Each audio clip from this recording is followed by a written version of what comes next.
Untungnya gila pak. Dulu tuh kalau mau makan es krim gue, nanti lu searching ya bentuk es krim EKB es krim kayak gimana. Itu mau makan EKB es krim aja itu butuh 1,5 jam sampai 2 jam Untuk nyari produknya, ngantrinya pak. Oke. Itu gue bisa sebulan tuh 300 juta ada di kantong gue. Waktu lu SMA, Lulus SMA. lulus SMA langsung usaha itu. Makanya lu bisa bayar binus yang terkenal kampus mahal itu Ya dulu- pakai uang sendiri. Dulu mah nggak kerasa bayar binus pak. Nggak kerasa, Nggak saking kerasa. banyaknya duit lu. Iya. Luar biasa kali gitu. Kemarin gue mau ditawarin jadi wakil wali kota, gue tolak pak. Kan wakil wali kota Tangerang. Marcella. Tangsel. Oh, Tangsel. Kan Lu gua- Tangerang. Tangerang kota, gue tolak. Oke, baru lu cocok bro. Kalau lu ini gue dukung bro. Sambal bakar kebakaran. Itu kan lu hit yang lumayan besar lah ya. Lu Ya, mungkin 2 miliar lebih gue rugi. 2 miliar lebih lu rugi. Ya anggap aja lah lagi kena sial musibah. Tapi cara lu handling itu secara psikologis apakah lu terganggu atau kalau kayak ya udahlah legowo aja. Ya lah pak kalau udah pakai asuransi. Hai guys, welcome back to the Outliers Podcast. Gua hari ini kedatangan teman baik gua, Richard Theodore, CEO dan co-founder dari Sambal Bakar. Hai, bro. Welcome. Thank you udah diundang. Jadi Richard ini merupakan salah satu outliers lah ya di dunia F&B. Jadi kan sesuai namanya bro, di outliers. Artinya adalah orang-orang yang berbeda daripada kebanyakan orang. Jadi di dunia F&B kan hampir semua orang tuh ya pasti pernah kepikiran at some point kalau bisnis makanan aja. Tapi kan kalau kita ngelihat data di lapangan, sebenarnya yang bikin bisnis makanan kebanyakan rugi gitu kan. Tapi lu dan perjalanan lu dari kalau nggak salah sempet jaga toko ya, bener ya, jaga toko, lalu lu sempet jadi manajer restoran juga ya, sampai sekarang punya restoran berapa cabang?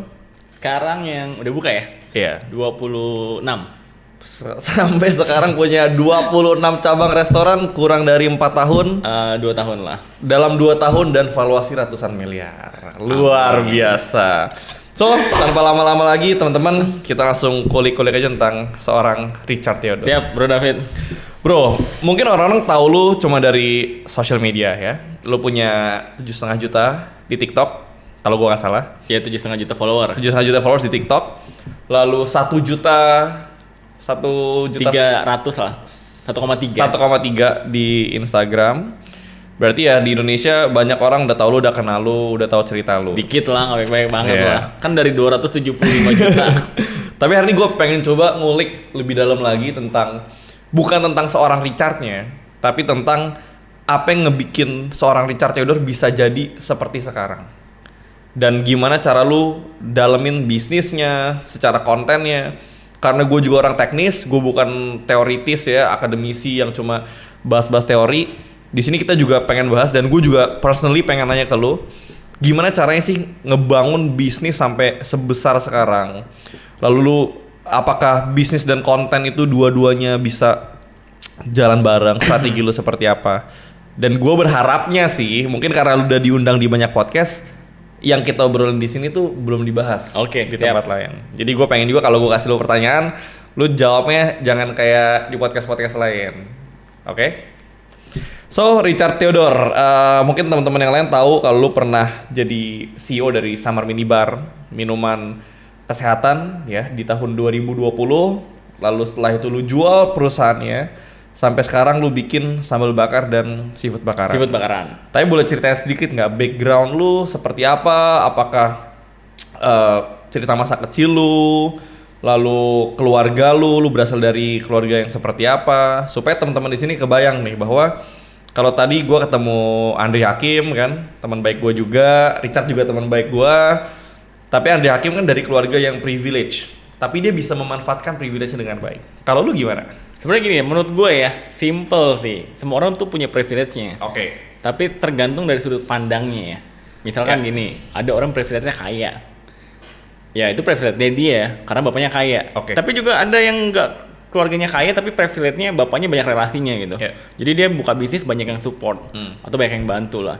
Nah kalau gue pribadi waktu itu gue punya orang tua ya yang privilege-nya adalah pekerja keras. Oke. Jadi dia turun ke anaknya gitu. Jadi kalau ditanya background gue kayak orang biasa lah. Gue sekolah di negeri, Yeah. kuliah di BINUS Oke. waktu itu dan pernah kerja di S1R kawan nama grup as duty manager, jaga-jaga store gitulah. Tapi as duty manager ya, bukannya karyawan yang bener-bener dari bawah banget.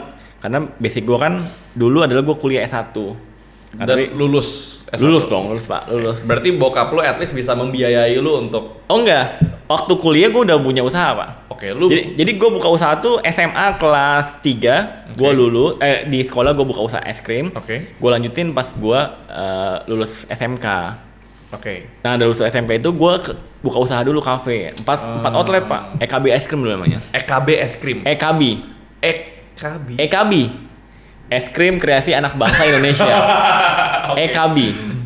Nah gue buka, baru gue kuliah, after 2 tahun gue buka usaha. Berarti lu membiayai kuliah lu semua dari hasil kerja waktu dari SMA. Buka usaha itu. Tidak ada spesial pun dari orang Tidak tua. Ada spesial pun.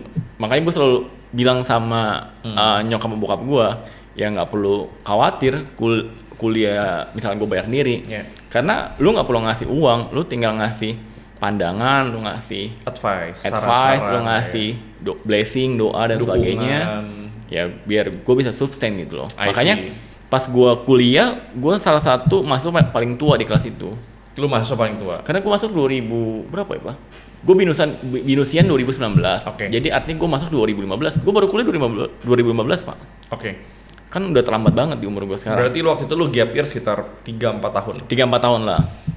3-4 tahun, baru gue kuliah lagi. Berarti ya sama lah kayak gue ya, kita sama-sama udah cari uang dari SMA. Betul. Walaupun keluarga mungkin nggak kekurangan banget, tapi nggak berlebihan juga lah ya. Nggak berlebihan. Sederhana secukupnya.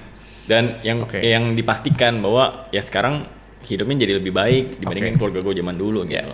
Nah, lu terkenal sebagai seorang content creator dan seorang pebisnis F&B.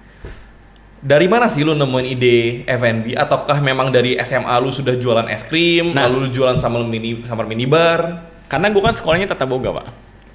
Karena lu SMK-nya Tata Boga, lu jadi ada kuliner di dalam jiwa lu lah. Betul. Dan gue ngerti kan, salah satu prinsip orang berhasil ya di bisnis kan, lu buka sesuatu hal yang lu ekspor. Ya gue ekspornya waktu itu karena gue punya pengetahuan ini ya, gue belajar kuliner ya, gue buka restoran. Makanya pas gue buka EKB tutup. Karena gue nggak punya ilmu bisnisnya. Makanya gue kuliah waktu itu. Tapi waktu itu udah sempat untungnya udah lumayan. Untungnya gila Pak. Dulu tuh kalau mau makan es krim gue, nanti lu searching ya bentuk es krim EKB es krim kayak gimana. Itu mau makan EKB es krim aja itu butuh 1,5 jam sampai 2 jam. Untuk nyari produknya, ngantrinya Pak. Itu gue bisa sebulan tuh 300 juta ada di kantong gue. Waktu lu SMA?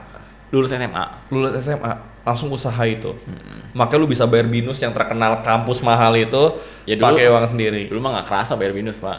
Nggak kerasa, saking banyaknya duit lu. Luar biasa. Dulu ya.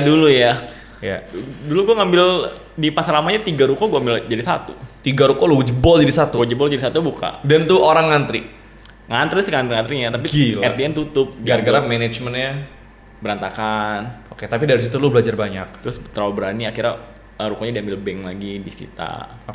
Jadi lu udah langsung KPR-in 3 ruko berderet sekaligus. Cost lu terlalu banyak jadinya. Net profit itu 300 juta Pak setiap bulan. Tapi lu kadang nggak nyangka misalkan abis beberapa bulan kan F&B pasti ada decline. Ada decline atau honeymoon period namanya. Nah, honeymoon period itu yang lu terlalu menggebu-gebu, pas honeymoonnya udah kelar baru realita. Karena produknya nggak fit market. Cuma hype doang waktu itu. Untuk nyampe ke fast culture atau misalkan diterima lah ya, kayak McDonald kan itu udah culture brand banget lah. Atau misalkan orang udah butuh tuh produknya, ya lu mesti hype dulu. Nggak bisa lu nggak hype terus tiba-tiba lu langsung loncat ke fase mature misalkan. Ya nggak mungkin bisa. Nah itu ntar kita bahas di F&B Life Cycle, karena gue pernah dengar tuh tentang hype, terus habits ya. Biasanya tren dulu, ya kan? Tren, terus juga apa lagi? Gue lupa ingat tuh pelajaran lama. Tren, mature, decline, sama apa gitu satu lagi. Oke. Ya tapi berarti itu ada teorinya kan ya? Ada secara teori tapi nggak konkret juga sih. Ntar coba kita bahas lebih lanjut. Berarti lu SMA jualan EKB itu EKB. EKB, es krim kreasi anak bangsa Indonesia. Anak bangsa Indonesia. Alay kan? Tapi bagus, yang penting cuan Pak. Yang penting cuan, karena gue nggak punya ilmu untuk nge-branding suatu brand. Jadi gue pikir ya sambungin aja lah terus. Tapi berarti lu anggap itu dulu lu memang berhasil jualan banyak karena memang skill lu sudah memadai atau itu momentum? Momentum sih pak. Jadi lu dulu memang nggak ada skill apa? Nggak ada skill, itu hoki aja. Ya kalau kata orang hoki itu hoki aja. Ya. Oke. Setelah HKB tutup, lu udah lulus kuliah berarti waktu itu? Lagi kuliah. Nah terus gimana cara bayarnya? Kerja kan. Jadi lu kerja sambil kuliah? Iya, gue sambil skripsi. Oke, jadi HKB tutup, dari lu udah net profit 300 juta, tiba-tiba hilang pak? Tutup. Berarti itu salah satu... Bukan cuma tutup ya, rugi. Oke, berarti itu salah satu momen terendah lu juga waktu itu? Belum rendah-rendah banget lah. Tapi lu kayak masih santai aja? Ya karena gue masih bisa kerja. Tapi kan biasa, gini pak, kalau orang udah pernah dapat untung 300 juta sebulan, hidup lu kan udah enak. Pak, lu kan kenal gue udah lama ya, gaya hidup gue kan gak hedon ya? Iya, itu makanya ini pelajaran, menurut gue ini pelajaran. Maksudnya ketika usaha naik, jangan sampai gaya hidup langsung naik. Betul. Juga. Untungnya gaya hidup lu memang tidak hedon. Ada. Gue mana perhiasan mahal? Yeah. Gelang gue aja cuma berapa? 5.000 perak. Enggak, gue gak hedon. Yeah, jadi waktu income gue dari 300 juta ke 12 juta gaya hidup lu nggak naik? Nggak naik, biasa aja. Ya kalaupun naik ya mungkin self reward dikit-dikit wajar dong. Ya self reward tapi kan buat nge-support bisnis. Misalkan jadi lu gulung terus. Beli tanah misalkan, kayak kemarin gue beli tanah 16,5 miliar misalkan di Depok. Ya karena buat bisnis gitu doang. Tapi kalau buat gue pribadi mah hampir nggak ada pak. Oke, ini juga bisa dipelajari sama teman-teman, maksudnya kayak kalau bisnis lagi naik jangan FOMO, oh teman beli mobil baru kita beli juga, teman apa. Itu tinggal nunggu waktu pak. Bener. Dan gaya hidup, maksudnya kita harus punya gaya hidup yang jauh di bawah daripada kemampuan finansial kita sebenarnya. Nah, ntar itu kita bahas lebih lanjut. Berarti lu sambil kerja, sambil kuliah, lu nyelesain kuliah lu gara-gara lu kerja di S-Hardware. S-Hardware. Ya. Oke, jadi duty manager. Jadi duty manager. Dan karena gue kerja, gue nggak fokus, nilai gue jadi D. Oke. Di kampus gue. Tapi lu lulus? Lulus sampai berantem pak gue sama dosennya. Oke. Jadi berantem lah, jadi gue pakai ya banyak lah, dia punya, mungkin dosennya juga nggak salah ya, dosennya punya metode atau rules yang gue nggak bisa ikutin ya, akhirnya debat ya akhirnya gue lulus tapi nilai gue D. Oke. Nah dari S-Hardware Penang restoran itu sebelumnya ya? Sebelum di S-Hardware lu di Penang restoran. Jadi gue kuliah itu nyari kerja pak. Jadi lu banyak lah yang lu kerjain pas gue nggak malu pak. Pas kuliah sorry. Income gue dulu 300 juta, terus tiba-tiba gue naik motor kemana-mana nggak malu gue. Padahal kan harusnya di situ lu bisa beli BMW, bisa beli Mercy gitu kan. Udah pasti kebeli waktu itu. Tapi karena tutup, akhirnya gue naik motor pak. Yeah. Gue naik pertama Revo, terus yang kedua Aerox. Oke. Udah lumayan. Kan kredit pak. Oh iya. Dulu kan masih ada motor yang 1.500.000, 300.000 bawa pulang, itu gue kredit. Gue juga dulu naik Honda Beat DP 500.000 bro. Iya kan? Iya. Jadi gue naik Aerox, jadi kemana-mana pede aja. Berarti lu nggak ada gengsi-gengsian lah ya. Emang namanya bisnis, ya untung rugi wajar lah ya kalau dalam bisnis. Gue sampai kecelakaan tuh pak, kan bekas tuh. Naik motor ini. Jadi dari income gue 300 juta turun ke 200 juta ya gue biasa aja. Banyak orang yang di situ hancur bro, lu malah bertransformasi di situ ya. Gue kerja di mana-mana pak. Bahkan temen gue waktu itu pernah makan di restoran itu gue yang ngelayanin. Ya gue biasa aja. Oke. Gue mah nggak malu karena gue yakin gue pasti comeback. Bener. Tinggal nunggu momen aja. Oke. Berarti kan lu sudah ngalamin banyak ups and downs dalam hidup lu. Lu sudah pernah SMA di atas angin, lu dilihat sebagai anak muda sukses, tiba-tiba lu bangkrut, lu harus berjuang lagi dari awal. Tapi di momen apa yang lu tuh merasa kayak, oh ini momen comeback gua nih? Di momen seperti apa? Bisnis apa yang lu bikin waktu itu? Dan tahun berapa? Sebenarnya gini, cara bikin bisnis meledak tuh simpel banget menurut gua. Bawa dari third city ya ke pusat kota. Oke. Atau dari luar negeri ke Indonesia. KBS kan dulu dari Taiwan booming, di China booming, gue bawa ke Indonesia. Sambal bakar? Sambal bakar dari Malang, Kalimantan, bawa ke Jakarta, Tangerang. Oke. Seafood bakaran gitu-gitu? Seafood bakaran dari brand-brand existing kayak Bandar Jakarta, Lion dan sebagainya. Gue improve. Dan udah ada tagline-nya kan miripin sama Leko dulu, biar nge-recall. Apa tagline-nya? Ini nih the real seafood bintang 5 harganya kaki 5. Itu kan tagline-nya mirip ke Leko kan? Iya. Jadi gue emang cuman nge-rebranding, dari benchmark yang udah existing, selesai.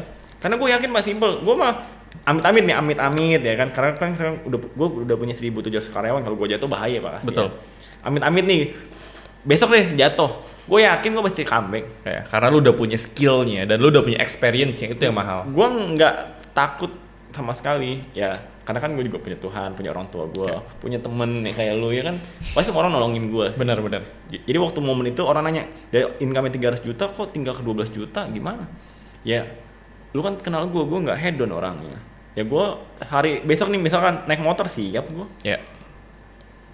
Itu aja. Berarti ketika lu comeback, kalau nggak salah di 2020 lu bikin Summer Minibar, itu comeback pertama lu. Itu moment of truth-nya gue. Oke. Jadi pas gue banyak duit, bukan banyak duit lah, ada megang cash, itu moment of truth-nya gue. Kalau orang dari saham ya, kalau gue dari real business. Oke. Apa tuh dulu zaman lu? Summer Minibar. Jadi gue waktu itu buka sampai cabang 120 outlet. Oke. Itu gue dapet cash liquid berapa M ya, gue beliin ruko harganya murah, terus gue beliin apa lah, banyak lah. Oke. Dari situ akhirnya lu gulung terus di Summer Minibar. Gue gulung terus, ya kan profit. Gue baca berita dari China udah mau jadi endemi. Wah kata gue bahaya ini kalau buka bisnis yang dari online mulu, karena kan Summer Minibar kok online base. Jadi dari FDS lah, food delivery service kayak Shopee, Grab, Gojek, Traveloka Eat, yang sekarang udah tutup dan sebagainya. Rame tuh dulu zaman Covid karena orang di rumah, karena regulasi pemerintah membatasi orang untuk keluar. Dan lu jualan produk minuman sehat seperti jus. Orang kan nyari jus. Trennya lagi naik banget waktu itu. Dan gue jual mahal Pak, 40.000. Oke, dan rame aja yang beli. Rame aja. Gila. Orang modalnya cuma 20.000, 17.000, gue jual 40.000 lebih. Berarti kalau F&B ya minimal 2 kali lipat dari harga. Enggak ada rumus pasti. Oke, jadi tergantung lu bisa jual di berapa, demand ada makan ya, berarti itu harga yang tepat. Lu mau jual 25% COGS lu, boleh. Starbucks aja mungkin cuma 15%, Pak. Tapi lu mau jual 70% boleh nggak? Ya, nggak ada yang salah. Nggak ada yang salah. Karena kalau misalkan COGS lu 20%, tapi OPEX lu itu 40%, kan 60%. Iya. Berarti gross margin lu 40%. Iya. Kalau lu punya misalkan COGS lu 50%, tapi OPEX lu 10% kan hampir sama juga. Iya, gross profitnya 40%. Benar. Jadi nggak ada rumus pasti. Oke. Gue selalu bilang sama pemain F&B, nggak ada rumus pasti harus 10%, 20%. Average ada. Average-nya nggak ada? Average ada. Ada, berapa? Misalkan mau di angka misalkan 30 sampai 45%, atau sampai 50% gitu. Oke. Kalau pasti nggak ada. Oke. Jadi ketika lu jual bisnis Summer Minibar, waktu itu cabang berapa? 120. Topnya ya. Iya. Kayak kalau di saham tuh all time high-nya. Iya.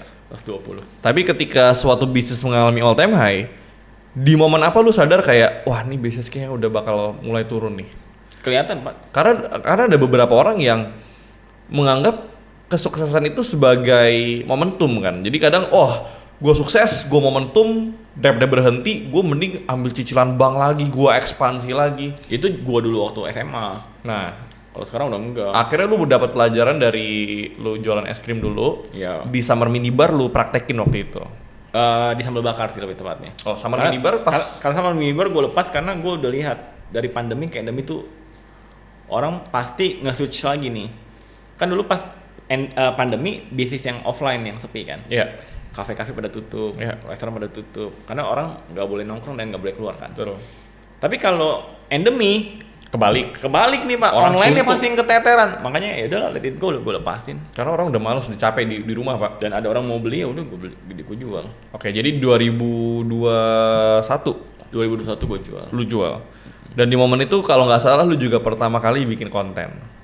Ya, pertama kali gue bikin konten. Oke. Motivasi lo apa bro? Maksudnya lu udah punya bisnis, lu sudah menghasilkan, lu sudah jual perusahaan lu. Kenapa lu masih harus konten? Bayar investor mahal gitu.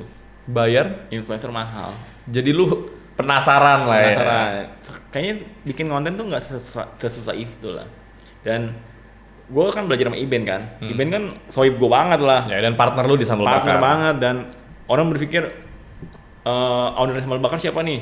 Ya Richard sama Iben sama yang lain lah. Karena kita solid banget. Dia ngajarin gue konten. Oke. Dari nol sampai sekarang. Kakaknya ada Iyeng juga yang ngajarin gue konten. Iya. Dan Iyeng juga bantuin lu untuk masuk brand gitu-gitu juga. Oh, apa beda lagi? Awal-awal. Tapi sekarang udah job. Sekarang udah beda. Kalau sekarang brand nyari lah. Lumayan lah.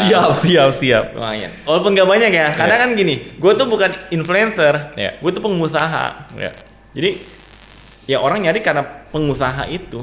Jadi motivasi awal lu bikin konten, pengen jadi influencer adalah sebenarnya untuk ngebangun usahanya juga sebenarnya. Iya, ngebangun usahanya. Ya sesimpel kayak Elon Musk, dia tetap konten padahal dia nomor 1 terkait di dunia. Sebenarnya itu kan memberikan Tesla free marketing, Pak. Dan ngebom-bom gratis kan. Nah itu kita ngomongin di lain kesempatan.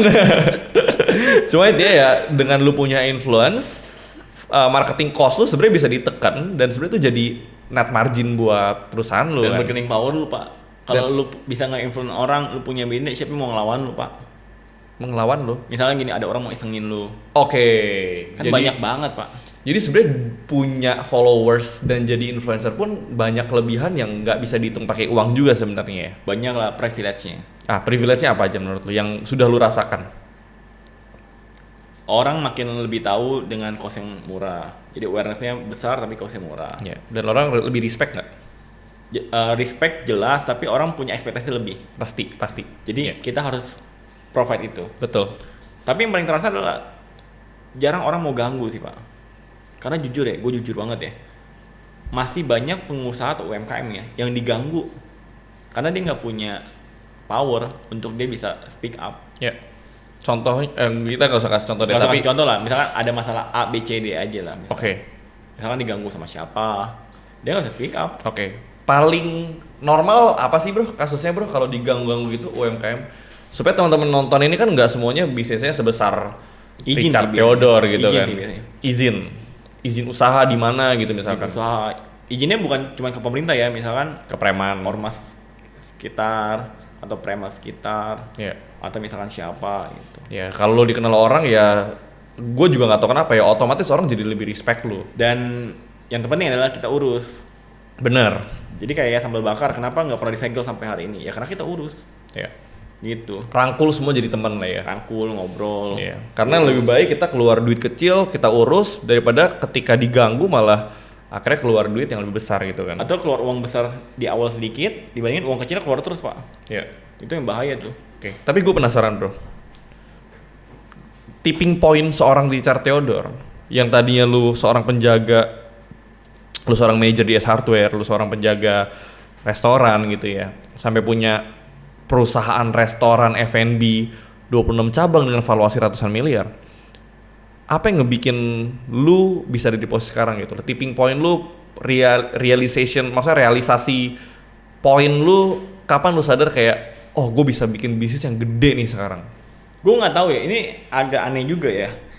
Lu ngerasa gak sih setiap orang tuh punya kayak pikiran bawah sadar kayak Teta gitu? Iya. Lu tuh terakhir kayak misalkan kayak gue kerja misalkan di sama orang nih, gue udah berpikir ini tuh bukan gue banget gitu loh. Gue tuh udah ditakdirkan atau gue tuh jiwa gue pengusaha gitu. Ngerti. Jadi momen itu yang gue percaya sih. Oke. Jadi even gue one day kerja sama orang, misalkan ya karena gue pasti pengusaha ya gue bakal jadi pengusaha lagi gitu. Jadi even gue mau ditempatkan dimanapun, mau jadi duty manager kek, mau jadi pelayan restoran kek, mau jadi apa, karena gue believe sama percaya diri gue bahwa gue ini punya skill untuk bisa jadi pemimpin gitu loh. Oke. Dan gue proven, gue buktiin. Nah tapi kan ngebangun kepercayaan diri tuh nggak instan bro. Bener dong? Menurut gue ya itu kayak blessing lah. Kayak blessing yang mungkin karena gue setuju ya, ada orang yang berkata bahwa lu nggak bisa menyamaratakan diri lu sama semua orang. Ya gue setuju banget. Karena mungkin gue punya mindset kayak gini karena gue terlahir dari keluarga yang biasa, oke aja, nggak berantem, nggak divorce dan sebagainya. Coba gue terlahir dari keluarga yang kurang rukun, yang tiap hari bapaknya nyalahin dia, ngutuk dia dan sebagainya. Mungkin nggak punya mindset kayak sekarang gue. Betul. Tapi semua orang punya kesempatan. Setuju. Gini misalkan, oke lah lu waktu kecil, ya kan, lu kumpul sama keluarga lu. Tapi waktu gede kan lu udah nggak kumpul sama keluarga lu. Lu punya pilihan nih. Misalkan gini, waktu dia SD, SMP, SMA dia miskin nih, kasarnya ya. Oke lah karena keluarganya miskin, diajarin nyari duitnya nggak bener karena mohon maaf ya bukan merendahkan ya. Bapaknya tukang beca misalkan atau ibunya cuma petani, ya pasti dia kekurangan misalkan gitu. Tapi pas dia keluar dari rumahnya, dia kan punya pilihan. Dia mau tetap jadi petani atau enggak gitu loh. Dia punya pilihan di luar sana nih. pengen bisa jadi apa aja, karena dia punya mindset kan. Yeah. Sorry, bukan mindset, punya knowledge kan, punya pengetahuan. Lu tinggal pilih mau gak berubah gitu loh. Nah, kebanyakan orang gak mau berubah. Makanya ya kalau lu susah waktu lu lagi sama orang tua lu karena orang tua lu gak ngajarin lu untuk berhasil, ya gak masalah. Tapi saat lu gak lagi sama orang tua lu, ya lu harus buktiin dong lu bisa berhasil. Coba kita kulik pelan-pelan ya. Ini kan mental kayak gini gak datang tiba-tiba. Pasti ada momen dimana lu kepikiran akan hal ini gitu loh. Contoh, perpindahan dari lu ngurus restoran sampai lu bikin summer minibar aja.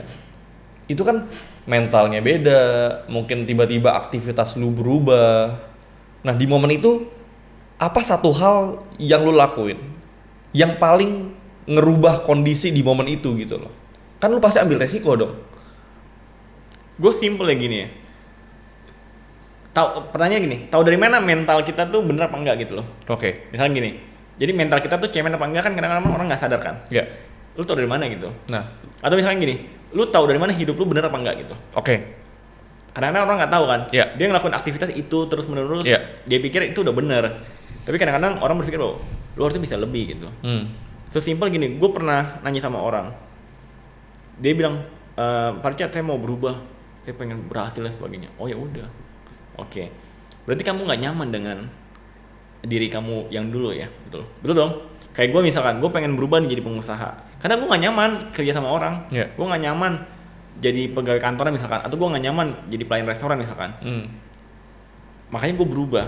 Nah kadang-kadang orang tuh nggak berubah karena secara mulut dia bilang dia nggak nyaman, tapi secara hati dia nyaman, Pak. Contoh ya. Kayak misalkan lu dia atau gue misalkan, gue dan dia dari pegawai restoran, ya udah dapat gaji misalkan duty manager ya 12 juta. Dong. Secara hati gue bilang nggak nyaman, secara mulut gue bilang gue nggak nyaman, tapi secara hati padahal nyaman. Karena itu pasti 12 juta lu pasti dapat tiap bulan. Kalau gue pengen berubah, gue kerja 12 juta 8 jam, gue bangun restoran lagi, ngurus lagi, yang notabene tidur gue bakal terganggu. Liburan gue bakal terganggu, waktu nyantai gue bakal terganggu, stabilitas lu hilang. Orang kadang-kadang nggak mau, makanya banyak orang yang berkata bahwa gue nggak nyaman dengan keadaan gue sekarang. Ya di mulut lu doang, di hati lu nyaman. I see. Makanya lu nggak mau berubah gitu. Dan kebanyakan orang hidupnya gitu-gitu aja, karena sebenarnya di hatinya dia nggak mau berubah. Dia cuma di mulut doang. Karena kalau orang udah sangat kepepet, nggak mungkin lu nggak gerak. Apapun lu lakuin, Pak. Tapi lu setuju nggak bahwa kemalasan tuh sebenarnya privilege? Karena ada beberapa orang yang nggak punya pilihan untuk malas. Betul, itu betul. Banyak banget Pak orang yang mungkin dia harus di-push terus menerus. Betul. Kan? Kayak contoh, gue berasal dari keluarga yang sangat sederhana. Gue SMA nggak dapat uang jajan bukan karena gue mau, memang karena gue harus. Kondisi ekonomi nggak memungkinkan ngasih uang jajan lah. Kalaupun ngasih ya habis buat transport lah gitu kan. Sampai-sampai makan di mall gitu kan, teman makan bakmi jam gue cuma bisa minum kuahnya. Itu kan momen dimana lu sadar bahwa lu tuh hidup nggak mungkin bisa santai. Karena kalau lu nggak kerja, lu diramein orang, lu nggak bisa makan. Makanya gue kalau ngeliat orang malas, buat gue tuh privilege. Dia masih bisa untuk malas. Karena menurut gue titik tertinggi motivasi adalah ketika lu udah nggak bisa buat malas, udah nggak ada pilihan. Lu kalau malas lu mati gitu kan. Nah, seorang Richard Theodore, apa sih yang jadi motivasi lu? Apa yang ngedrive lu dari nggak punya apa sampai sekarang? Kan sekarang pun lu udah hidup nyaman, harusnya bisa dong kayak udahlah gue sekarang nyantai-nyantai aja. Tapi apa yang ngedrive lu untuk going kayak even harder, untuk lu kerja malah lebih keras lagi gitu? Ada bedanya nggak motivasinya ketika lu mulai sama sekarang? Gitu? Ini mindset ya, pandangan ya. Karena gue udah tahu gue nih diposisikan sebagai pemimpin, ya gue harus punya responsibility, Pak. Jadi sekarang lu di-drive oleh tanggung jawab. Benar, dan bukan ambisi ya. Karena gue pernah berdebat sama temen gue. Oh, dia bilang gini, Cat, lu mau sampai kapan nyari uang di dunia? Uang nggak dibawa mati, bro, gitu nih. Tapi kalau nggak punya uang, rasanya mau mati, bro. Itu benar. Ya kan? Karena pacarnya komplain, karena dia ngikut gua, dia nggak ada waktu malam minggu, nggak ada waktu weekend dan sebagainya. Berarti ini orang yang kerja bareng lu? Partner. Dulu ya, tapi ya sekarang mah udah enggak, udah all out. Dia bilang gitu, gue bilang sama dia, kan gue manggilnya cu ya, lu salah deh kayaknya. Ini tuh bukan ambisi, ini nih responsibility. Ini tuh tanggung jawabnya kita. Kenapa? Lu bayangin ya, gue kasih contoh. Lu punya 1.000 karyawan, kayak misalkan kayak gue lah 1.700, 1.000 lah anggaplah. Setengahnya kepala keluarga. Artinya 500 orang itu bergantung tuh anak istri sama dia. Kalau lu nggak bisa buat perusahaan lu dari 10 cabang ke 20 cabang, ke 30 cabang, ke 40 cabang, dia bakal stagnan. Dia bakal stay di posisi itu aja, jadi waiters terus, jadi OB terus, jadi kasir terus. Dia nggak punya harapan dan dia nggak punya kesempatan, opportunity untuk dia naik jabatan. Makanya kita sebagai atasan, top manajemen lah, top levelnya, ya, atau BOD atau foundernya lah, yang harus punya responsibility, memajukan perusahaannya dengan cepat. Tujuannya apa? Tujuannya biar orang di bawah kita punya hope, harapan. Makanya gue selalu bilang, kenapa Richard masih kerja sampai malam?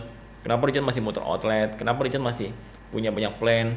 Ya ini responsibility gue sebagai atasan, Pak, sebagai leader, Pak. Bukan ambisi. Tapi ketika lu memulai dengan ambisi.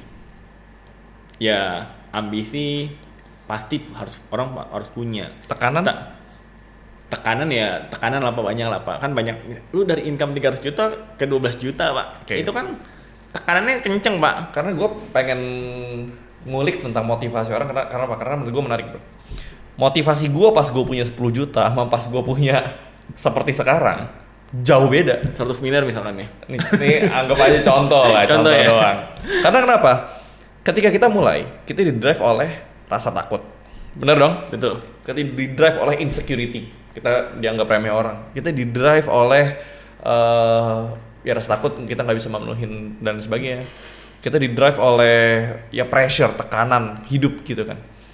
Tapi kan kadang nih ya, orang pas susah kerja setengah mati tuh kuat Pak. Pagi sampai pagi dia kuat karena dia tahu dia menjauhi penderitaan. Tapi semakin lu sukses, lu lari makin jauh dari penderitaan sampai lu udah jaraknya sangat jauh dari penderitaan. Biasanya di level ini orang tuh udah jadi pemalas.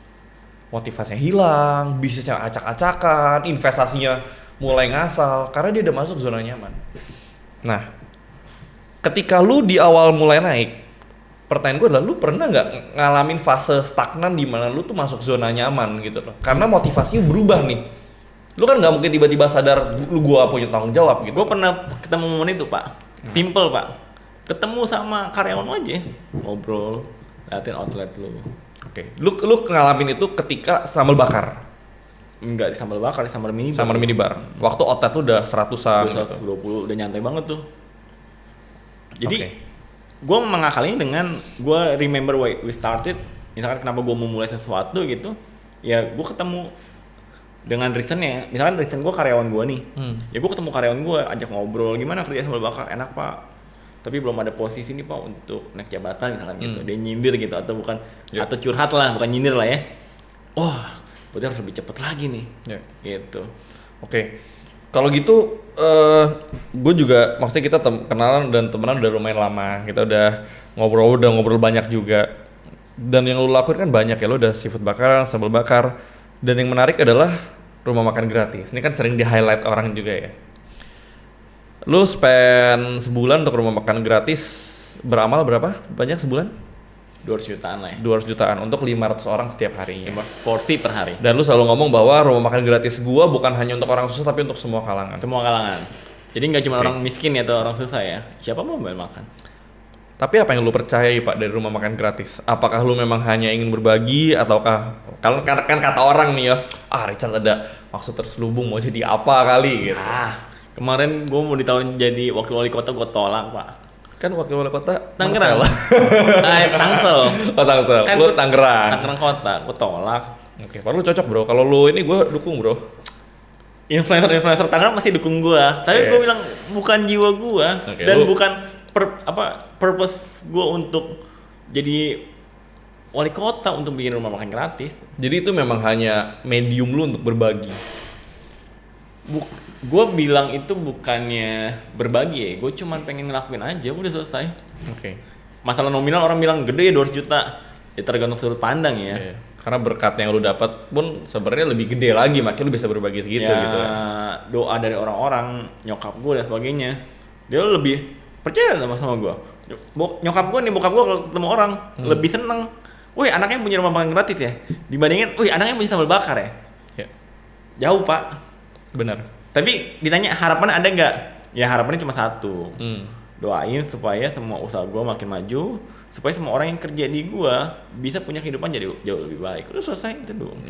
Kalau ditanya apa pengen jadi caleg DPR? Nggak ada ya? Nggak ada pak. Pure jadi pengusaha aja. Pure jadi pengusaha. Oke, kita ngomongin bisnis. Sekarang bisnis lu udah apa aja? Berarti yang existing. FMB tau nggak nih? Total, lu nggak usah ceritain detailnya, tapi gambarannya aja. Industrinya ada more than 5 lah. 5 ya? More Oke. than. Kita ngomong F&B dulu. Ya. Ada sambal bakar, seafood bakaran. Seafood bakaran. Oke. Sisanya lu nggak usah ngomong namanya apa, tapi industrinya apa? Ada konstruksi. Konstruksi, Terus ada baru masuk kemarin liquid. ya. Terus gue juga ada invest di body care. Body care, oke. Terus ada skincare juga gue ada. Oke. Tapi gue gak pernah up. Ya, jadi sebenarnya bisnisnya bukan cuma sambal bakar dan seafood bakaran. Enggak. Tapi karena branding lu adalah seorang F&B entrepreneur, itu yang mau lu tampilkan. Padahal bisnis di belakangnya banyak. Ada beberapa lah, gak banyak lah. Ya, ada beberapa. Tapi kan invest. Ya. Tapi gue punya saham di situ. Nah, ini menarik, kita coba bahas kulik lebih dalam lagi tentang bisnis. Ketika lu bikin bisnis, gimana cara lu manage-nya, gimana cara lu create-nya, apakah lu hire tim atau enggak? Dan ada berapa bisnis yang lu handle sendiri dan ada berapa bisnis yang lu cuma invest? Yang lu handle sendiri yang mana? Yang handle sendiri? Iya. Yang paling gede biasanya? Sambal bakar. Sambal bakar sama si konstruksi. Seafood bakaran lu nggak handle sendiri? Ya, intot sama itulah. Sama apa, pokoknya F&B gue masih handle sendiri. Oke, sama tim. Sama tim. Oke, kita ngomong dari F&B dulu. Gimana caranya lu ngebangun tim yang solid sampai-sampai lu bisa punya 26 cabang, bro? Simple sih. Dan 1.700 karyawan tuh simple banget, bro. Nggak Simple. susah. Maksudnya nggak gampang, sangat susah kalau didengar 1.700 loh. Simple. Lu gimana buat tim yang proper? Gaji yang layak. Iya. Udah selesai masalahnya. Karena orang mau dimotivasin kayak apa kalau gajinya. Bullshit, bro. Gue ini orang kerja. Gue juga sih. Lu pak mau dimotivasin apapun, harapan apapun, kalau kebutuhan lu di rumah orang teriak nggak terpenuhin, wah pak, bugiar pak.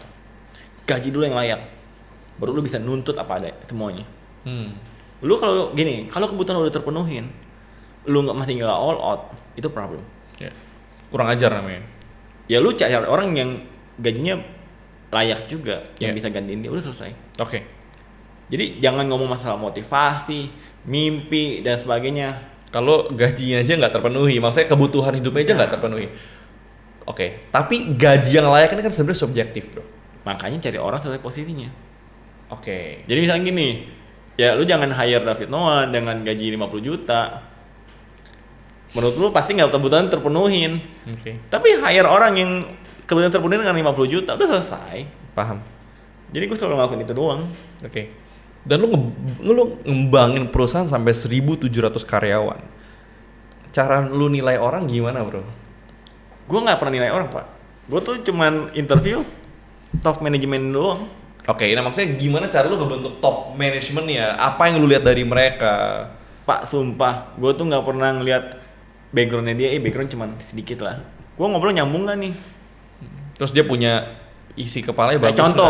Contoh. Gue pernah hire manajer training center TC. Oke. Namanya Pak Syafran lah, gue sebut aja, nggak apa-apa, ini kan kisah bener kan. Gue nggak pernah nanya dia, pak cara ngitung ini gimana. Gue bilang, pak bapak kenapa keluar? Oh saya keluar nih pak, ini. Oh kenapa kerja di sambal bakar? Karena saya punya harapan dan saya melihat ada masa depan pak di sambal bakar. Ya. Terus gue lihat giginya ompong. Giginya ompong nih. Gue bilang, pak yaudah nanti bapak gabung ya, tapi saya ada satu syarat. Tahu gak syaratnya apa? Pakai gigi palsu pak ya. Karena kenapa lu kasih syarat itu? Udah selesai, gigi palsu. Tapi pas ketemu saya berapa hari lagi ya, harus udah ada ya kata gue ya. Oh ya udah. Berapa hari lagi dia datang ketemu interview udah pakai gigi palsu. Ya udah selesai, gue terima. Karena orang berkomitmen. Oke. Udah selesai, tesnya itu doang. Ya, jadi giginya ompong, gue nggak mau dia diketawain sama anak-anak yang training lah. Jadi nanti kalau lewat tuh, si Mr. Ompong, gue gak mau. Gue suruh dia buktiin dengan waktu yang pendek, bisa gak dia dapat gigi palsu. Dia bisa buktiin dengan waktu yang pendek dapat gigi palsu, selesai masalahnya. Oke. Berarti gue menilai bahwa kalau nanti dia ada masalah, walaupun waktunya mepet, dia bisa selesai itu masalah. Itu udah selesai. Jadi lu ngelihat dan menilai karakter orang dari action yang dilakukan. Ya pokoknya gue kasih challenge dia bisa lakuin nggak? Oh ya udah selesai. Oke.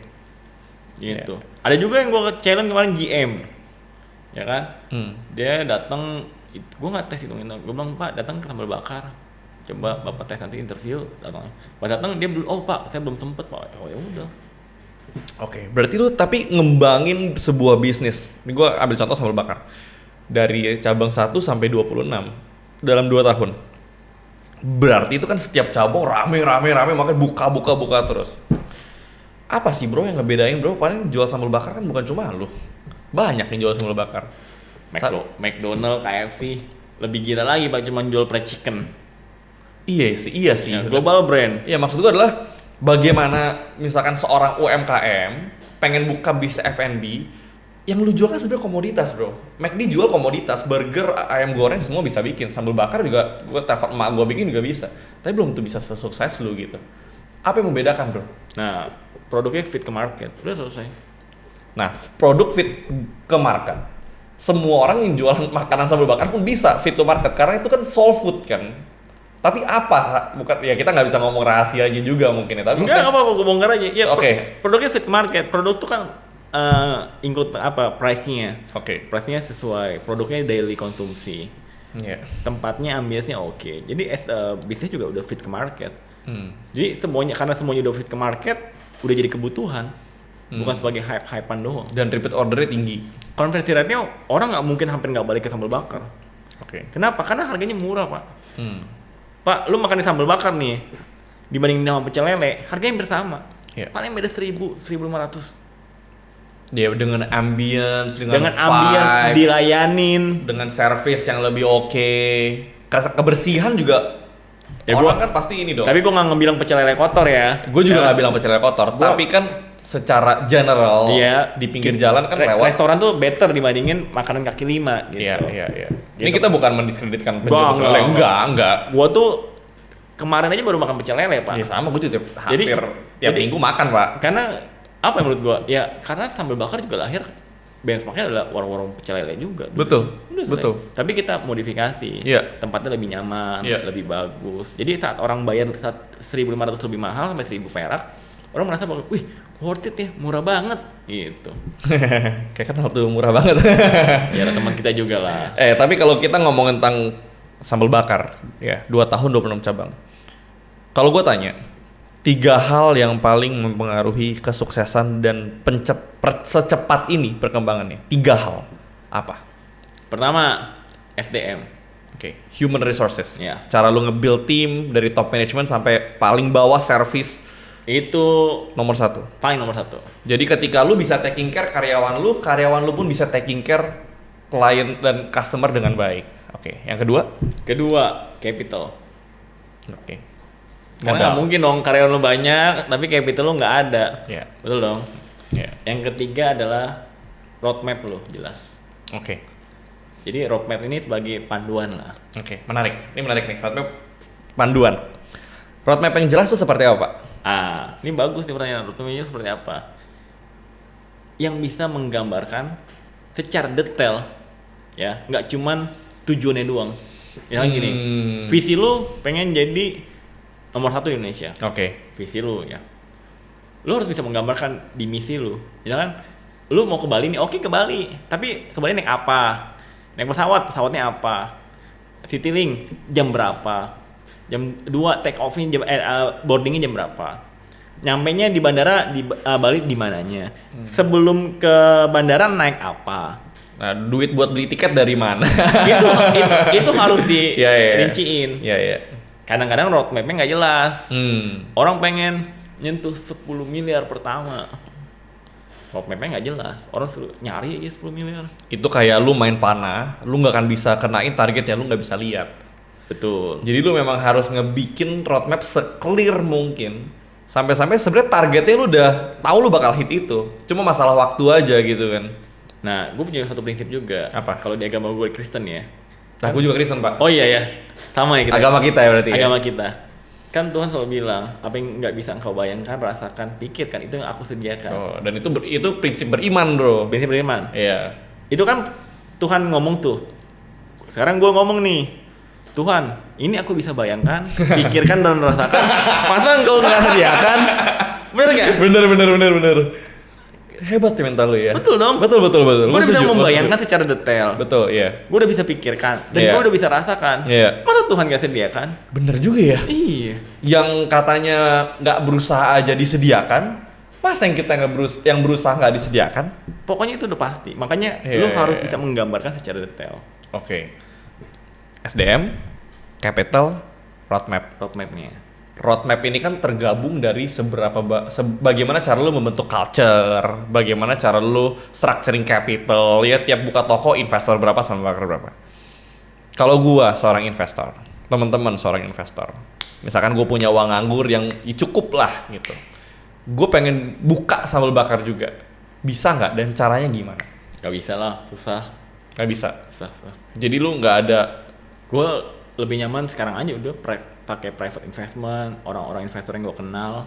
Kemarin gue tawarin Pak di salah satu crowdfunding lah, gue nggak sebut brand. Gue bisa dapat goodwill 5 miliar per satu outlet. Kayak gue tahu tuh. Ya gue nggak mau sebut ya. Tapi jangan Pak. Gue tolak Pak, mentah-mentah. Itu goodwill jadi bad will nanti. Bah, itu goodwill. jadi bad will. Gue bukan yang menyerang platform, tapi dari yang sudah. Gue bilang, Pak bisa untung dari mana? Dari jual goodwill-nya. Karena kan goodwill nggak bisa Itu intangible. nggak bisa dinilai secara berapa nilai pastinya. Suka-suka lu aja Suka-suka sebenarnya. Lu mau aja. 10 miliar juga bisa, bro. Bisa. Dan crowdfunding. Kalau crowdfunding ngumpulin uang cuma 5 miliar itu kecil. Betul. Tapi gini, risknya tuh ke investor. Yang harusnya BEP 1,5 tahun, gara-gara goodwill lu terlalu tebel, mereka Mundur BEP ROI-nya. 3-4 tahun. Dan gue selalu bilang, ya bro, kalau mau nyari uang cuma 5-10 miliar mah ngapain? Betul. Mau nyari uang bukannya sombong ya, 10-20 miliar ya ngapain gitu loh. Ngejual nama baik gitu loh, enggak. Makanya kita nggak pernah jualan di platform kan. Bahkan maaf nih ya, pameran franchise pun kita nggak pernah hadir. Betul. Mana pernah lu ngeliat gua megang-megang brosur franchise sama bakar, nggak pernah. Karena prinsip lu nggak mau ngerugiin orang. Gua nggak mau ngerugiin orang dan gua nggak mau cari uang dengan cara itu. Ya padahal kalau mau mah gampang, bos. Dulu gua udah ngelakuin pada sambal minibar. Oke. Dan itu menyakitkan beberapa orang. Oke. Ya fakta dan realita bisnis. Tapi the good thing about you adalah lu belajar dari situ. Dan gua nggak mau ngelakuin itu lagi. Iya. Gue paham nih, sambal minibar dulu gue dapet franchise fee itu gede. Iya. Cash liquid gue gede Pak dulu. Tapi menyakitkan beberapa orang. Iya. Iya. Walaupun gak semua ya, karena banyak juga yang untung. Iya. Tapi gue pikir, masa sih Richard mau kembali lagi ke Richard yang dulu? Udah selesai lah. Makanya lu kan kenal gue gak pernah jualan franchise Pak. Iya. Mana di story gue? Betul. Richard jualan franchise hubungin. Pernah gak gue as a friend nih? Gue tahu misalkan lu punya banyak duit atau ada orang pernah gue nawarin lu. Enggak. Pak invest Pak di, atau kan tadi kita ngobrol nih bertiga ya kan?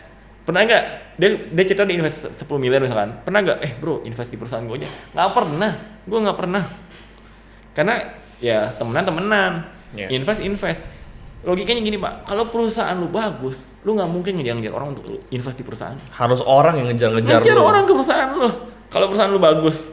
Setuju. Pokoknya ingat aja kalau Richard Theodore ya kan ada jualan franchise tuh tegur tuh, bang lu kok jualan franchise? Dan gak usah dibeli ya. Gak usah dibeli, jualan franchise kayak gitu. Bener. Nah, seru bro, ngomongin bisnis nih. Lu bisnis itu kan ya bisa dibilang hampir semua, ya mungkin kita tahu lah bisnis nggak mungkin semuanya sukses. Tapi maksudnya hampir semua bisnis itu rame bro. Kan itu nggak mungkin hoki. Kan kalau satu rame ya gue bisa bilang Richard hoki kali. Blessing lah Pak, blessing. Ya misalkan Richard cuma hoki, blessing apapun itulah. Tapi kalau semua bisnis rame, itu kan bisa dibilang ya, lu mengeluarkan faktor hoki dari situ karena repetisi. 1 kali berhasil tuh hoki menurut gua. 2 kali itu masih hoki. Lu bisa 10 kali, 20 kali itu bukan hoki, itu skill, Pak. Ya, Nah, hoki kan saat kesempatan bertemu dengan persiapan. Bener. Oke, ini kita coba bahas dan gue mau coba kulik sains daripada hoki lu nih ya. Kalau lu disuruh bikin nih dari nol lagi nih bisnis yang pasti rame, apa yang lu mau bikin? Banyak pak, mau F&B mau luar F&B? Dua-duanya, coba kasih contoh. Nih teman-teman yang lain mau punya ide lu pun nggak punya pemikiran, nggak bisa eksekusi, percuma juga. Iya, misalkan F&B ya? Iya. Ini coba misalkan contek yang mau. F&B gue kasih 2 deh. Apa? Ya. Pertama ada Sego di Malang. Nih gue kasih contoh ya, Sego di Malang. Sego. Ya. Oke. Sego sambal gitu. Konsepnya bagus, makan tradisional. Lu bawa itu ke Jakarta atau Tangerang. Pasti rame. Oke. Lu cari Segonya apa yang paling terkenal di Malang. Ya. Pertama itu. Kedua, F&B lagi ya. Lu buka di ruko ya. Bentuknya hook ya. Jadi ada ruangan, lu jebol rukonya ya. Jadi nggak terlihat kayak makan di ruko. Lu jualan nasi ya, kayak nasi rames. Lu banyakin displaynya ya, mungkin ada 40 SKU atau 50 SKU. Lu jual harganya hampir kayak warteg tapi lu bersihin. Itu udah pasti ramai banget. Buka di daerah-daerah yang banyak perumahannya kayak Gading Serpong, BSD itu pak. Jadi rukonya, ingat ya, rukonya lu cari hook. Harus hook karena mereka bisa makan outdoor, jadi nggak kayak makan di ruko. Iya. Jadi konsepnya bukan kayak ruko, dan SKU-nya harus banyak. Oke. 40 sampai 50. Jadi orang lihat, wih SKU banyak banget. Kasih food porn-nya. Jadi uangnya banyakin. Lu main kuantitinya di situ. Itu pasti rame. Walaupun margin lu tipis. Kan self service. Kayak di warteg. Nggak dilayani. Oh, nggak dilayanin. Jadi OPEX-nya kan rendah. Jadi dia ngantri. Jadi walaupun ini makanya lu bilang walaupun HPP-nya naik, tapi OPEX-nya rendah, sebenarnya net-netnya ujungnya sama aja. Iya. Kan yang laporan baru kan dilihat apa Pak? Net profitnya kan? Iya, nggak ada yang peduli bos sama. Nggak ada yang peduli. Gross margin juga nggak ada yang peduli. Net profitnya. Iya. Gitu. Oke. Kalau bukan F&B apa? Kalau bukan F&B, janganlah ini. Soalnya bisnis temen gue. Nantilah kalau bukan F&B aja udah. Oke, F&B ya. Berarti satu Sego dari Malang. Ya. Satu kalau buat yang punya duit lebih, pecahin ruko, bikin hook, bikin nasi rames self service. Ya. Kalau orang nyolong gimana? Wah, gue mau hantem sebanyak-banyaknya gitu. Hantem apa tuh? Maksudnya gue mau ngambil makan sebanyak-banyaknya gitu. Kan kita yang ngambilin Pak. Kayak di warteg. Dia cuma ngantri doang. Oh. Mau kikil, mau itu. Kita ngantri. Oh, jadi yang penjaga cuma satu? Iya. Kayak misalkan gini, kayak nasi pedasnya Bu yang di Bali Bu tuh, Andika. Bu Andika. Tapi kan dia SKU-nya dikit. Iya. Nggak menarik. Dia terkenal dulu 2015. Kalau itu di rebranding lagi ya, buat di ruko ya, tapi di hook ya. Jebol kalau perlu 2 ruko jadi 1. Itu super rame gue. Lu sangat yakin itu nggak akan rugi? Nggak mungkin rugi lah, 99%. Udah pasti rame. Nah, pertanyaannya gini, kenapa gue nggak ngambil dan gue nggak buka? Karena kalau mau buka ya bro, kita invest bareng bro. Waktu gue nggak ada Pak. Ya benar, itu permasalahan terbesar daripada semua orang. Gue juga kalau ditanya mau buka bisnis nggak mau Pak. Ya, waktu gue nggak ada, udah selesai. Nah itu, makanya kadang kalau gue ketemu orang, saya nggak sukses, saya nggak punya capital, saya nggak punya duitnya. Banyak banget orang yang mau invest Pak. Ayo lu kalau punya skill datang ke gue deh, gue invest ini gitu kan. Atau ke Richard deh, gue sama Richard patungan invest deh gitu aja kan. lah. Tapi kan maksudnya waktu gue terbatas, gue punya bisnis, Richard punya bisnis, capital kita nganggur banyak gitu kan, tetap nggak bisa disalurkan. Jadi sebenarnya yang paling penting dari seseorang adalah naikin dulu kapasitas lo, karena sebenarnya kalau lu sangat jago di suatu hal, duit mah gampang ya dapat ini ya, dari manapun juga bisa gitu dari kan. manapun Pak. Nah, tadi kita udah ngomongin tentang bisnis, tentang roadmap dan lain sebagainya. Tapi kan lu dulu kuliah S1 bro, SMK Tata Boga. Lu bisa sepinter nih belajar dari mana? Enggak lah, gue jujur nih ya. Dan lu tau lah, gue gak pernah ngeklaim diri gue pinter Pak. Ya tapi maksudnya gue cuma beruntung, tim gue solid, udah selesai. Gue punya orang-orang pinter, orang hebat yang kerja pakai hati, selesai. Gue tuh nggak pernah ngeklaim dan gue nggak pernah bilang bahwa sambal bakar semua bisnis gue punya sampai hari ini karena gue pinter, enggak. Karena gue punya tim yang pinter aja, yang solid, udah selesai. Karena gue bayar mereka secara layak. Gue nggak bilang gede banget ya, gue bilang layak. Tapi berarti lu belajar semua yang lu tahu sekarang by experience aja. By experience dari teman, kayak belajar dari siapa aja, dari lu, dari tadi ketemu Andre Hakim, gue belajar aja, gue dengerin orang. Oke. Kalau orang nggak punya bisnis, dia pengen terjun bisnis, apa yang pertama kali mereka harus lakuin kalau gitu? Ya lu punya benchmark dulu pak. Yang tadi gue bilang, buka bisnis tuh gampang bener. Jadi sebenarnya kalau ikut kelas bisnis gitu-gitu, menurut lu nggak masalah? Ya kelas bisnis ya, Iya. ya ikut aja. Gak ada masalah menurut gue. Ya belajar aja. Ya kayak orang sekolah, kan ada orang bilang sekolah nggak penting, ada orang bilang sekolah penting. Ya menurut gue nggak ada yang salah, nggak ada yang bener lah, terserah lu lah. Itu kan banyak jalan menuju Bali. Ya, bukan Roma ya. Bukan Roma. Ntar kita ke Roma lah. Lu mau naik pesawat bisa, naik kereta bisa, naik pesawat, naik ekonomi bisa, bisnis bisa, first class bisa, tergantung preferensi sebenarnya. Iya, private jet juga bisa. Oke. Jadi lu yang penting lu punya benchmark, lu punya gambaran. Sebenarnya kalau bisnis tuh paling simpel kayak gini Pak ya. Kita kan sebenarnya selalu bisa terinspirasi dari kesuksesan orang, atau orang pernah sukses, dia gagal, bisa jadi momentumnya beda.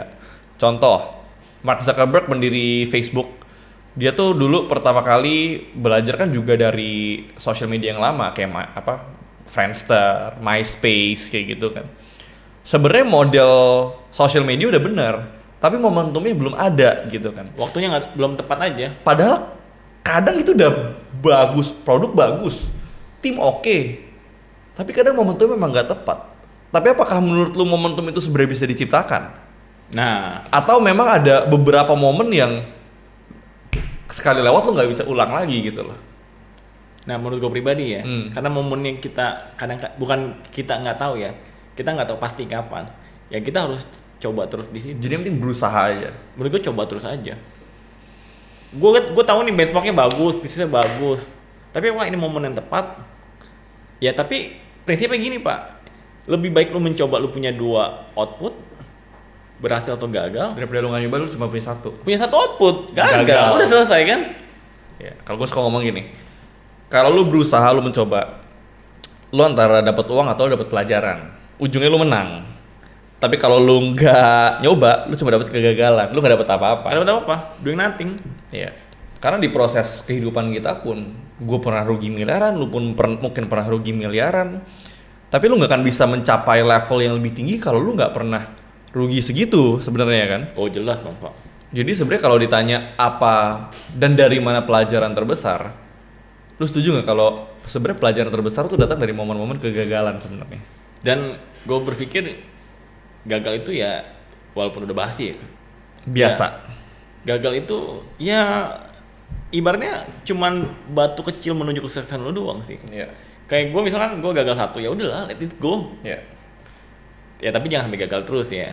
Apalagi udah punya responsibility yang gede banget. Yeah. Karena kalau lu gagal nih ya, yang menderita cuma bukan lu pak. Kayak kalau misalkan contoh, sorry itu saya bukan sombong ya.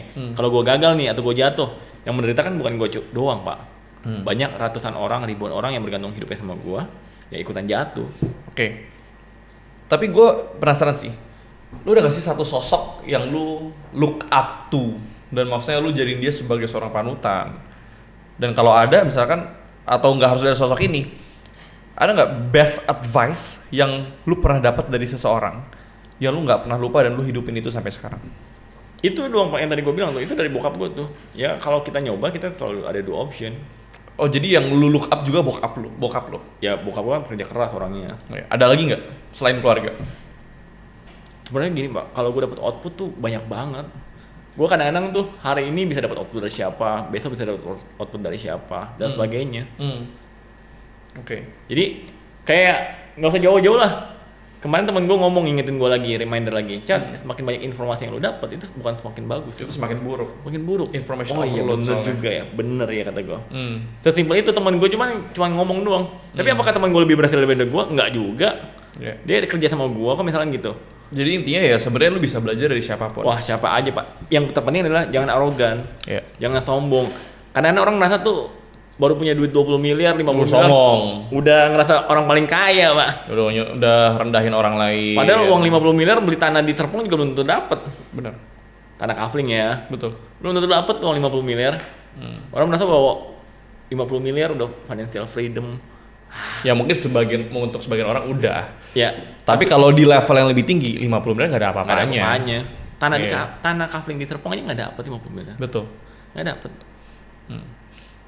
Bro, apa yang ngebedain lu seorang Richard Theodore sama orang-orang lain tuh menurut lo apa sih? Kan banyak yang berusaha juga. Tapi kenapa? Ya bedanya mungkin mereka lebih sukses lah Pak. Gue biasa-biasa. Enggak, maksudnya mental lu yang sampai membuat lu jadi outliers tuh menurut lu apa? Apakah lu punya suatu mental khusus kayak gitu? Enggak sih Pak, karena gue tipe orang yang tahu posisi gue aja sih. Oke. Kenapa gue harus maju, kenapa gue harus mundur. Berarti lu punya self awareness. Dan gue paham intuisi diri gue gitu loh. Oke. Kapan gue harus maju, kapan gue harus berkembang, kapan gue harus stay. Jadi lu percaya dengan intuisi? Ya percaya lah Pak, gue percaya sama intuisi gue, diri gue. Kapan gue harus berteman sama orang, kapan gue harus stay, kapan gue banyak lah Pak. Yeah. Dan yang terpenting masih simple sih, karena gue dulu sombong banget orangnya Pak. Oke. Ngerasa orang paling hebat, orang paling kaya punya 120 outlet. Lu doing nothing Chan. Yeah. Lu tuh bukan siapa-siapa. Yeah. Lu naik mobil misalkan Alphard, mau naik mobil Lamborghini, lu bukan siapa-siapa. Yeah. Makanya pas orang nanya kenapa gue bikin rumah makan gratis dan udah ikhlas 200 juta per bulan, ya karena gue ngerasa bahwa ya gue bukan siapa-siapa. Yeah. Nah bro, tapi kemarin tuh gue ngeliat ya salah satu postingan lo, sambal bakar kebakaran. Itu kan lu hit yang lumayan besar lah ya. Lu ya, mungkin 2 miliar lebih gue rugi. 2 miliar lebih lu rugi. Ya anggap aja lah lagi kena sial musibah. Tapi cara lu handling itu secara psikologis, apakah lu terganggu atau kalau kayak ya udahlah legowo aja? Ya lah kalau udah pakai asuransi. Jadi lu mental sangat stabil ya? Tenang aja.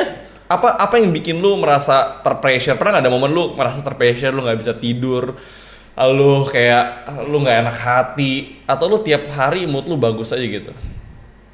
Yang penting keluar rumah aja sih Pak, mood pasti bagus sih. Karena gini Pak, kayak orang misalkan outlet gue kebakaran rugi, ya roadmap gue udah jelas, gue udah mitigasi. Setiap outlet gue udah asuransiin. Ya emang sih tetap rugi karena asuransi nggak ngeklaim 100%. Ya udahlah, anggap aja lah. Dibandingin gini Pak, dibandingin gue pusing, gue nggak bisa mikir potensial revenue gue yang bakal datang tadi itu malah hilang. Jadi gimana cara lo handle kegagalan? Ya menurut gue ya pertama lo harus pikirin potensi apa yang bikin lo gagal. Oke. Kedua, even kalau lo kena hit, kena gagal misalnya gitu, ya udah cara comebacknya gimana? Mikirin. Gitu. Misalnya gini, lu pergi ke Bali, lu udah mikirin nih beli tiketnya di Superjet misalkan, tapi kena delay atau tercancel, ya lu mikirin gimana biar tetap bisa pergi ke Bali. Oke. Apakah hari itu lu beli penerbangan yang lain, atau kau bedain transportasinya, atau apa? Pikirin. Jadi jangan berlarut-larut dalam kesedihan. Kita tuh nggak bisa melo Pak, pengusaha. Kayak misalkan lu investor saham, lu loss 20 miliar misalkan. Ya lu gimana? Average down dong. Itu dong. Lu beli lagi di saham di bawah. Biar nanti ke average saham yang lu beli itu kena berapa. Bener kan? Kalaupun harus cut loss ya udah. Ya kalau harus cut loss ya udah cari saham. Kita cari lagi besok. Yang besok bisa naik. Iya. Selesai kan? Udah selesai. Tapi itu butuh pengalaman nggak untuk lu sampai bisa ada di state mental kayak sekarang? Apakah memang lu dari dulu nature lu kalau lu gagal? Ya itu butuh pengalaman. Jadi kalau dulu gagal lu stres juga. Tapi yang gini Pak, lu kena hit gagal 2 miliar kan nggak langsung. Iya. Pertama lu 2 juta 2 juta, kedua 20 juta, 200. Nggak mungkin langsung 2 miliar dong. Benar. Gitu. Tapi lu sebagai seorang Richard Theodore, makin bertambah umur bukan cuma bertambah tua, tapi lu bertambah dewasa. Ketika lu gagal di bisnis es krim lu, sama kegagalan-kegagalan yang lu dapatkan di bisnis sekarang, beda nggak yang lu rasakan? Beda lah Pak. Kalau dulu tuh ngerasa bahwa gagal begini rasanya. Ya udah, kalau sekarang tuh gagal nggak bisa Pak, karena banyak orang bergantung sama gua. Jadi kalau dulu lu gagal lu masih sedih dong? Atau lu memang different breed yang kayak dulu sedih lah Pak. Lu punya dulu kalau punya cerita sedih ya. Dulu mantan gua nyokapnya kalau gua datang ke rumahnya selalu ajak makan, malam minggu ajak makan. Sekarang? Pas anaknya dibawa naik motor, boro-boro diajak makan keluarga sendirian. Gitu jadi sedih lah. Awal lu naik mobil? Naik mobil. Oh, udah anak muda sukses. Iya dong, punya kafe 4. terus tutup, terus tiba-tiba naik motor. Salah nggak salah juga. Jadi orang tuanya gue nggak menyalahkan orang tua mantan gue juga. Ya nggak salah lah. Nah kita ngomongin experience ya. Dari perjalanan lu jaga toko sampai jadi Richard seperti detik sekarang, experience apa yang paling selalu lu ingat dan lu selalu hargain itu? Ada nggak? Contohnya experience-nya? Experience tuh kejadian hidup apa yang selalu lu ingat dan itu jadi kayak membentuk lu yang sekarang gitu? Gue banyak hal sih Pak, banyak hal gue momen yang bikin gue sedih ya. Dulu bokap gue sakit, momen gue nggak mau ngulangin kejadian itu lagi. Contoh dulu bokap gue sakit Pak, kayak stroke gitu. Di pernikahannya kakak gue dulu tuh. Pernikahan kakak lu? Ya malam pernikahannya. Oke. Gak ada asuransi, gak ada apa. Stroke Pak, kejang. Wah, 500 juta aja buat ke rumah sakit nggak ada. Padahal kalau dihitung-hitung ya, bokap gue investasiin gue biaya lahiran, gue 9 bulan, sampai SMP, SMK. Udah habis miliaran. Masa lu balikin 500 jutanya nggak bisa? Berarti kan investasi no return nih, ya kan, high risk no return, ya kan? Investasi nggak bagus lah. Jadi orang tua emang high risk no return bro. Ya, tapi kan jadi aset yang nggak berharga gue tuh. Yeah. Betul dong? Betul. Nggak naik. Kalau sekarang ya bukannya sombong ya, bokap gue masuk rumah sakit, gue kasih rumah sakit terbaik. Emang. Oh siap. Bukannya sombong. Tapi asuransi ada kan sekarang? Oh lengkap Pak. Siap. Bahkan nggak cuma satu. Wah, ini baru anak berbakti bro. Luar Asuransi biasa. bokap gue aja ada yang dari P, ada dari A, ada lagi yang dari A lagi. Betul, penting. Asuransi nggak akan pernah bikin orang miskin, tapi nggak punya asuransi bisa bikin orang jadi miskin. Ini kita tidak jual asuransi, Bukan jual by the way. asuransi, Gue ya. tidak menjual juga. Cuma memberikan edukasi untuk teman-teman yang lain. Tapi bro, lu sekarang udah di titik kayak sekarang. Yang tadi gue bilang, ibaratkan lu mau masuk zona nyaman pun bisa. Tapi lu tetap berjuang. Namanya roadmap, tadi lu bilang jangan cuma fokus ke tujuan, tapi fokus ke proses mencapai tujuan. Tapi kan harus ada tujuannya juga dong. Nah, end goal lu tuh apa bro? Apakah lu punya kata cukup ataukah menurut lu hidup ini memang bukan ngomong tentang cukup atau enggak? Ini bukan end goal, ini kan mimpi gue ya. Oke. Gue pengen mimpinya sih jadi 3 orang terkaya di Indonesia. Nah, setelah lu jadi orang terkaya di Indonesia, Ya gue yakin lah ya, perusahaannya bakal bisa di-manage sama banyak orang yang lebih profesional, supaya bisa jadi lebih growth lagi. Gue juga bisa berimpact buat lebih banyak orang lagi. kalau lu sudah jadi orang terkaya di Indonesia, udah lu pensiun di situ. Ya mungkin gue bakal, ya udahlah. Apa lu mau jadi nomor 1 di dunia? Gue bilang, ya udahlah gue pengen, ya gue nikmatin hidup lah. Karena ada beberapa orang yang bilang ke gue, salah satunya tadi ya teman kita Andri Hakim, bahwa dia sebelum punya anak istri dia pengen sekencang-kencang mungkin larinya. Ntar setelah punya anak istri ya udah mulai slow down. Mungkin Sama kayak lu juga. Ya. Tapi mungkin ya apakah karena masih single, bukan masih single maksudnya ya masih single lah ya, masih belum berkeluarga, drive-nya jadi masih kencang banget gitu kan. Ya karena taruhannya nggak besar Pak. Karena kalau taruhannya udah ada anak istri dan sebagainya, Ya resiko pun harus resikonya diturunin. jadi makin gede. Ada lagi nggak end goal lainnya? Anggap sekarang deh ya, 2 tahun ke depan deh, nggak usah jauh-jauh. Oh, buat bisnis atau pribadi? Dua-duanya. Ya kalau gue lagi garap nih, sekarang gue lagi pengen buat yayasan yang tadi gue cerita. Ya. Gue lagi buat Rich Foundation. Wow. Supaya nanti nggak cuma rumah makan gratis, gue punya sekolah gratis misalkan. Walaupun sekolah udah gratis ya, negeri ya, sampai SMA ya. Atau misalkan sekolah bisnis gratis. Atau apa dan sebagainya, ya banyak lah. Oke. Gitu. Atau rumah makan gratis tapi cabangnya nggak cuma di Tangerang. Oke. Itu pribadi. Pribadi. Kalau bisnis banyak Pak, banyak. Kita pengen ya nyampe di market perusahaannya. Kita pengen tambahin industrinya, nggak cuma di F&B. Kita juga pengen, kemarin kita baru main di retail FMCG, banyak lah Pak, banyak banget. Jadi lu pengen jadi holding group, Enggak. lalu lu pengen IPO. Salah satu targetnya kita. Ya. Tapi IPO yang bener ya. Bukan IPO Pamendam Bukan ya. IPO-an. Kalau IPO beneran gue mau bantu, kalau Pamendam gue nggak mau bantu. Lu gitu tau ya. gue lah ya. Iya. Gila ya. Karena banyak bro gitu ya. Itu tapi lain hari lah. Gue aja nggak pernah nawarin lu buka sambal bakar kan. Bener. Oke, bro.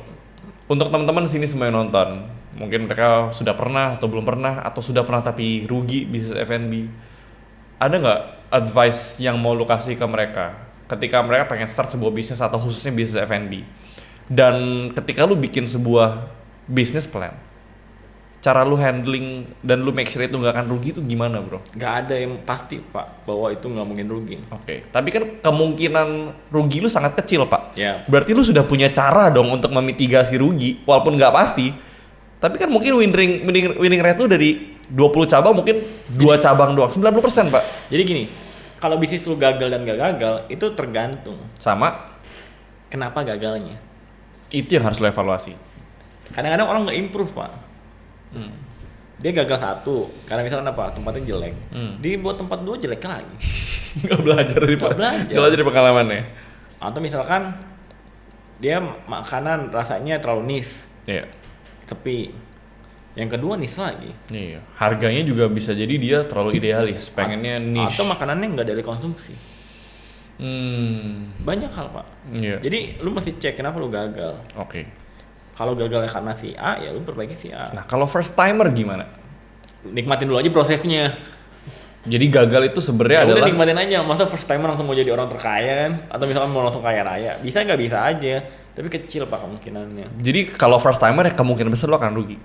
Pasti gagal lah. Jadi kalau lu belum siap rugi jangan bikin bisnis. Gua hampir nggak pernah ngeliat orang yang nggak pernah rugi pak ya. Iya, gue juga nggak pernah sih. Nggak pernah lah pak. Kalau lu mau buka bisnis, Kalau first timer kayak kemarin gua ada mahasiswa dia pengen bikin usaha kaki lima.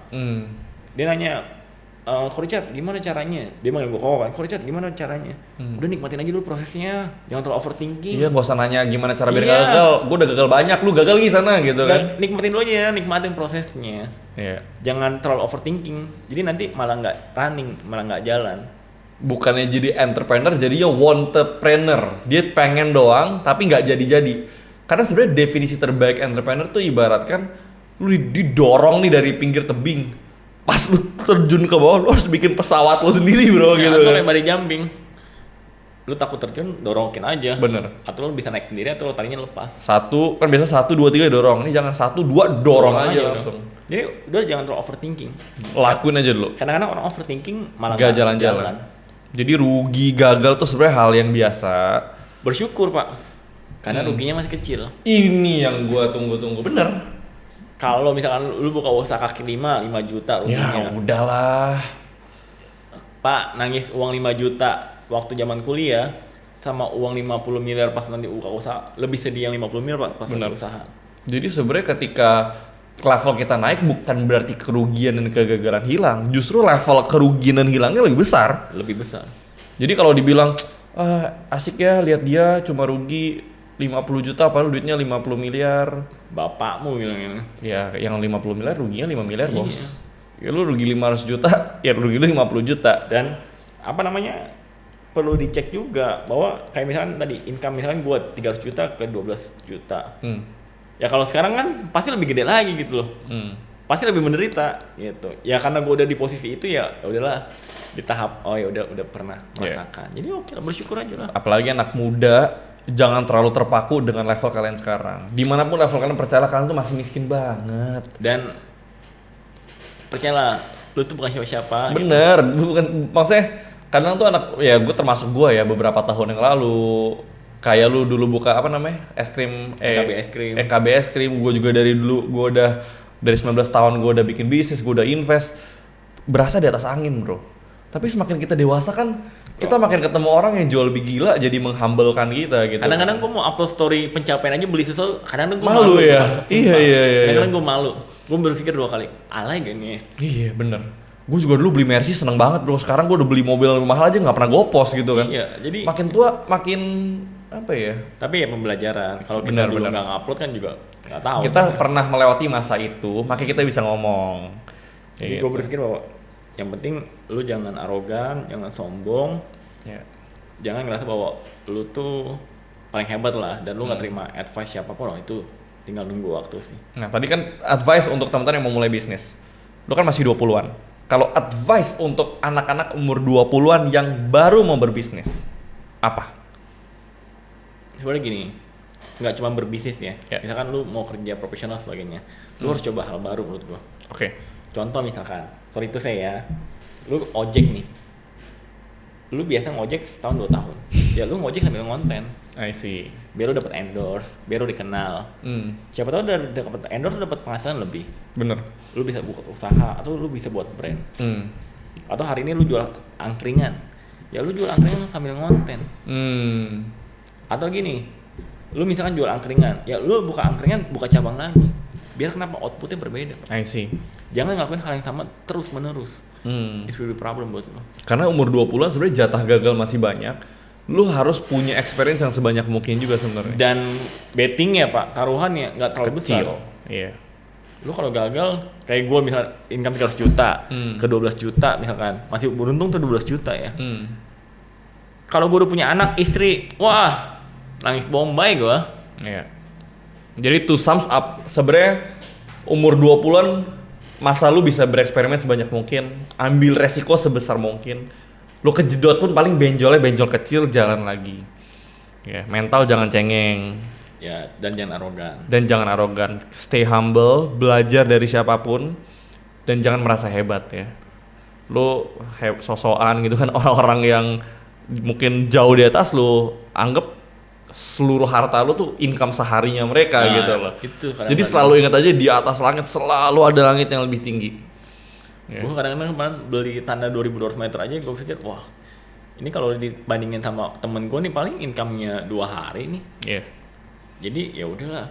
Nah kadang-kadang tapi Bang Richard ngepost sesuatu, ya gue ngepost sebagai pencapaian. Dan itu kan juga sebenarnya bukan untuk flexing juga bro, itu kan kadang pengingat kita juga. Dan gue ngepost karena gue bilang gue bersyukur karena gue punya rumah makan gratis, gue diberkatin. Iya benar. Supaya orang mungkin one day bisa buat rumah makan gratis lagi, buat sesuatu yang berimpact buat masyarakat. Jadi impact yang lu berikan juga bisa membuat orang, jadi virus kebaikan orang-orang lain pun bisa membuat impact itu di masa depan juga. Oke. Thanks a lot bro, Richard Theodore. Gila, dari perjalanan seorang penjaga toko, pernah bikin bisnis sukses, bangkrut, bikin banyak bisnis lainnya sampai punya bisnis sambal bakar, seafood bakaran, dan bisnis lainnya dengan valuasi ratusan miliar, sampai sekarang bikin rumah makan gratis, udah ngasih makan ribuan orang gratis, punya followers jutaan orang.